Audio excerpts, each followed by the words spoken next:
Ces violences sont souvent le fruit d'interactions entre les hommes et la femme. Souvent, c'est les femmes qui sont victimes de ces violences-là. Nul n'est épargné. Et si la femme ne se porte pas bien,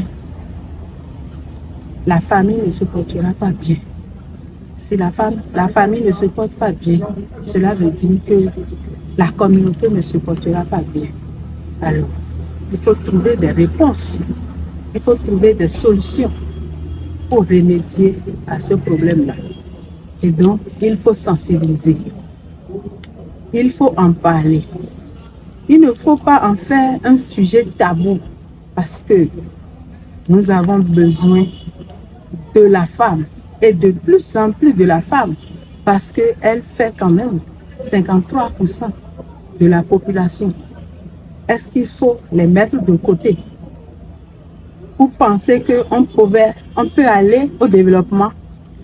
Donc, c'est un sujet qui doit être regardé de près, qui doit être traité par toutes les couches sociales, qui doit être la préoccupation des décideurs au plus haut niveau de notre nation.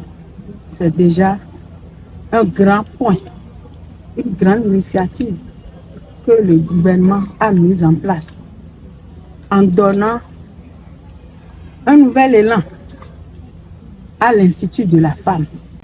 Comment est-ce que nous éduquons les enfants à la maison? Qu'est-ce que nous faisons pour être proches des enfants à la maison? C'est là la question. Et aujourd'hui, les réseaux sociaux, la place des réseaux sociaux, est-ce qu'il ne faut pas penser à revoir ou à organiser les réseaux sociaux dans notre pays? Mais au regard de l'évolution de la société aujourd'hui, nous voyons qu'il y a une fragmentation. Il y a l'individualisme qui a pris le pas sur tout. Et donc, nous devons faire en sorte de revoir les mécanismes, la stratégie d'éducation à la base et dans les familles.